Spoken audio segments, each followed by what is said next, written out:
Vector addition by rectangular components. तो अभी तक हमने पढ़ लिया कि एक वेक्टर के रेक्टेंगुलर कंपोनेंट्स क्या होते हैं। अब हम ये पढ़ेंगे कि how do we add the vectors by using their rectangular components, और आपको ये बात भी समझ आ जाएगी कि हम रेक्टेंगुलर कंपोनेंट्स में क्यों जाते हैं फॉर द कैलकुलेशन। हम जो दूसरी पोलर फॉर्म है उसमें कैलकुलेशंस क्यों नहीं कर पाते। मिसाल के तौर पे ये हमारे पास एक कार्टेशियन कोऑर्डिनेट है, एक वेक्टर ए है और ये एक वेक्टर बी है। मैं चाह रहा हूँ कि ए प्लस वेक्टर बी का मैं रिजल्ट निकालूं जो कि रिजल्टेंट वेक्टर होगा। तो वो मैं कैसे करूंगा कि इसके हेड और इसकी टेल को आपस में ज्वाइन कर दूंगा और इसकी टेल से इसके हेड तक जो वेक्टर होगा वो मेरे पास रिजल्टेंट वेक्टर होगा।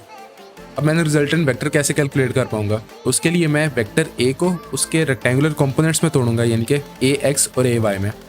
तो ए एक्स ये होगा, यानी कि इसकी सीध में जा रहा है तब तक जब तक कि उसके हेड के एग्जैक्ट नीचे ना आ जाए, तो ए एक्स आ जाएगा और वहीं से ये सीधा ऊपर चला जाएगा तो हमारे पास ए ऑफ वाई आ जाएगा। इसी तरह बी को मैं रेक्टेंगुलर कंपोनेंट्स में तोड़ना चाहता हूँ, तो मैं बी की टेल से शुरू करूँगा, एक वर्टिकल लाइन लेके जाऊँगा यानी कि parallel to the x axis, मेरे पास बी ऑफ एक्स आ जाएगा और जैसे ही मैं इसके हेड के नीचे आ जाऊँगा तो मैं रुक जाऊँगा और वहीं से मैं बी ऑफ वाई शुरू करूँगा और इसके हेड तक जाऊँगा तो मेरे पास बी ऑफ वाई आ जाएगा जो कि पैरेलल होगा टू दी वाई एक्सिस। अब जो मेरे पास रिजल्टेंट वेक्टर है उसके भी दो कंपोनेंट्स हैं। एक है उसका एक्स कंपोनेंट जिसे मैं आर ऑफ एक्स कह रहा हूँ, जो कि टेल से शुरू हो रहा है और उसके हेड के एग्जैक्ट नीचे जाके रुक रहा है। दूसरा है उसका वर्टिकल कंपोनेंट, ठीक है, जो कि उसकी टेल से शुरू हो रहा है, ठीक है। हम यहाँ पे भी सीधा मिला सकते थे या फिर हम यहाँ से स्टार्ट कर रहे और ये तब तक जा रहा है जब तक कि उसके हेड के बिल्कुल साथ नहीं आ रहा।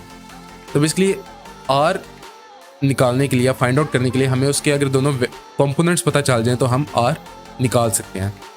अब यहाँ पे जो आर एक्स है वो इक्वल है हमारे पास A of X plus B of X, यानी कि जितने भी वेक्टर्स हैं उनके एक्स कंपोनेंट्स को आपस में ऐड अप कर दो तो हमारे पास आर ऑफ एक्स यानी कि रिजल्टेंट का एक्स कंपोनेंट आ जाएगा। सिमिलरली हमारे पास अगर हमने आर ऑफ वाई निकालना है तो आर ऑफ वाई हमारे पास जितने भी वेक्टर्स हम आपस में ऐड कर रहे हैं उनके तमाम के वाई कंपोनेंट्स को आपस में ऐड कर दें तो हमारे पास आर ऑफ वाई आ जाएगा। आर ऑफ वाई हमारे पास किसके इक्वल आ जाएगा, A of Y plus B of Y. तो इस तरह से हम दो वेक्टर्स को आपस में ऐड करके रिजल्टेंट वेक्टर कैलकुलेट करते हैं।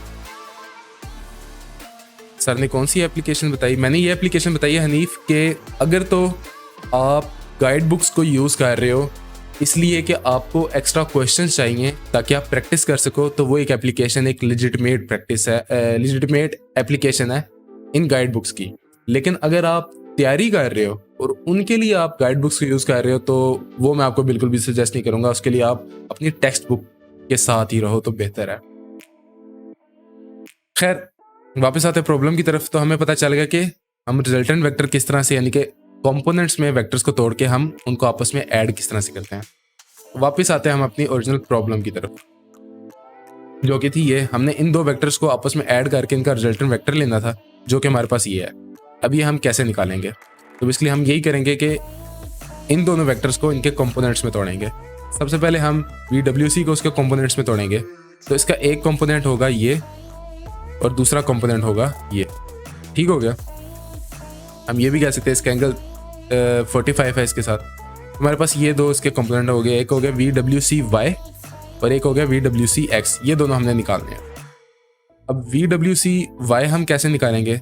तो ये एंगल जो हमारे पास है 45 है, तो बेसिकली अगर मैं ये कंपोनेंट इस तरह से ड्रॉ करूं तो ये भी VWCY ही होगा, तो ये थीटा के ऑपोजिट है, तो ये हमारे पास क्या होगा, VWC cos ऑफ थीटा या VWC साइन ऑफ थीटा।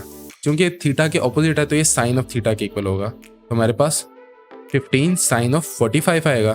तो जब हम इसको कैलकुलेट करेंगे तो हमारे पास 10.6 मीटर पर सेकेंड आएगा और साथ नेगेटिव साइन आएगा। नेगेटिव साइन क्यों आएगा? उसकी दो वजूहत हैं, दो तरीके हैं समझने के।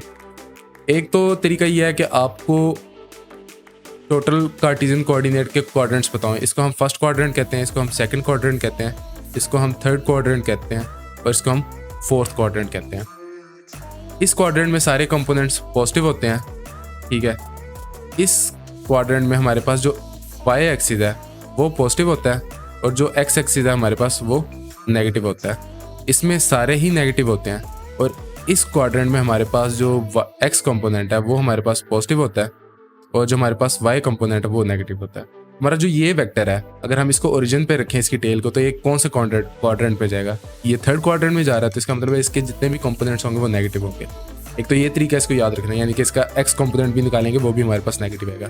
दूसरा तरीका इसको समझने का क्या है, वो ये है कि अगर तो हम अपवर्ड्स मूव कर रहे हैं वाई एक्सिस की डायरेक्शन तो वो पॉजिटिव है, अगर तो हम डाउनवर्ड्स मूव कर रहे हैं तो वो नेगेटिव है, अगर हम टू द राइट मूव कर रहे हैं तो वो पॉजिटिव एक्स है, और अगर हम टू द लेफ्ट मूव कर रहे हैं तो वो नेगेटिव एक्स है। तो हमारे केस में हमने वाई अभी तक निकाला, तो वाई अप मूव कर रहा है या डाउन मूव कर रहा है? हमारे पास वाई डाउन मूव कर रहा है तो इसलिए नेगेटिव है। तो ये दूसरा तरीका इसको समझने का ये था। इस तरह एक्स एक्सिस भी हमारे पास नेगेटिव आएगा, क्यों? क्योंकि वो टू द लेफ्ट जा रहा है, तो टू द लेफ्ट हमारे पास नेगेटिव होता है। तो इन दोनों में से जो भी अप्रोचेज आप इस्तेमाल करना चाहो, दोनों से रिजल्ट आपके पास सेम ही आएगा। अब हम वी डब्ल्यू सी एक्स निकालेंगे, यानी कि इसका एक्स कंपोनेंट। तो इसका एक्स कंपोनेंट ये है, या फिर मैं इसका एक्स कंपोनेंट ये भी ले सकता हूँ, ठीक है? दोनों में से जो मर्जी मैं लूँ, दोनों सेम चीज़ें हैं। तो ये मेरे पास थीटा के साथ है, तो थीटा के साथ हमारे पास कॉज ऑफ थीटा होता है या साइन ऑफ थीटा होता है? तो थीटा की साथ वाली साइड होती है वो हमारे पास कॉज ऑफ थीटा होती है। तो ये हमारे पास क्या आएगा? 15 कॉज ऑफ थीटा। तो ये हमारे पास आ जाएगा नेगेटिव 10.6 मीटर पर सेकेंड। अब हमने इसके दोनों कंपोनेंट्स निकाल लिए। अब हमने इस रेड वाले वेक्टर के, जो कि हमारे पास वी सी था, उसके दोनों कंपोनेंट्स निकालने हैं।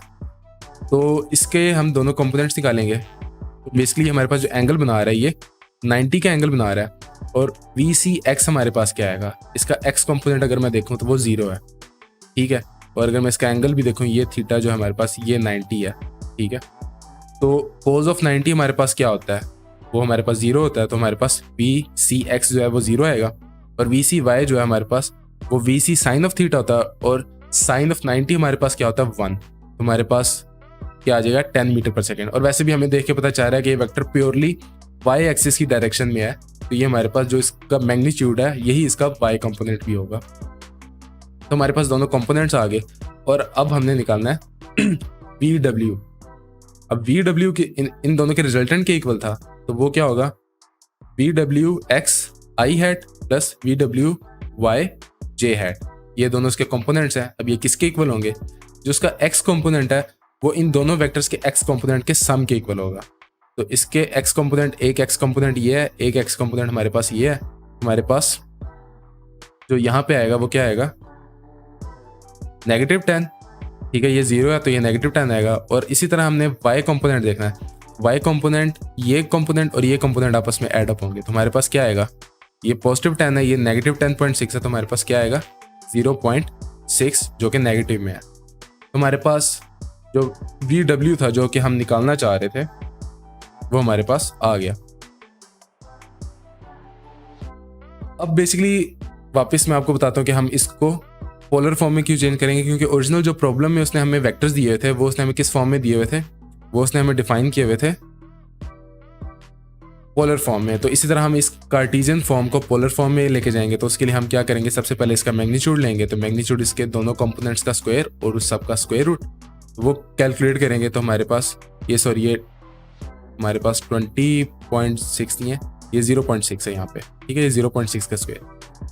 तो हम जब इसको कैलकुलेट करेंगे तो ये हमारे पास अप्रोक्सीमेटली 0.6 ही रहेगा, क्योंकि इतना फर्क नहीं है। ये ट्रायंगल जो बन रही है ना इसकी, ये हमारे पास कुछ इस तरह से बन रही है। ये इतना सा इसके साथ एक्स इसका जो है वाई कंपोनेंट है बहुत छोटा सा है, और बाकी जो एक्स कंपोनेंट है वो तकरीबन इसके मैग्नीट्यूड के इक्वल ही है। थीटा जो हमारे पास बहुत छोटा होगा, इसी तरह हमारे पास जो मैग्नीट्यूड है इसका वो इसके एक्स कंपोनेंट के इक्वल ही तकरीबन होगा। तो जो इसका एक्स कंपोनेंट है इसलिए इसके करीब करीब वैल्यू आई है। अब हमने थीटा फाइंड आउट करना है। तो थीटा हम tan वाला फार्मूला लगा रहे हैं, हमें इसके दोनों कंपोनेंट्स पता है। हमारे पास वी डब्ल्यू वाई यानी कि परपेंडिकुलर कंपोनेंट हमारे पास ऊपर आएगा, और हमारे पास हॉरिजॉन्टल कंपोनेंट नीचे आएगा। हमारे पास tan inverse of -0.6 divided by -10.6 find out करना चाह रहे हैं हम। अब ये जो एंगल है ना, ये थीटा नहीं है, फाई है। अब फाई भी मैं आपको समझाता हूँ क्या। हम ये कैलकुलेट करेंगे, हमारे पास थीटा क्या आ जाएगा? 3.24 डिग्रीज। अब हमने इसको एंगल थीटा में कन्वर्ट करना है। तो एंगल थीटा में हम कैसे कन्वर्ट करेंगे? उसके लिए हमें समझना पड़ेगा कि ये फाई हम यूज क्यों कर रहे हैं और फाई है क्या।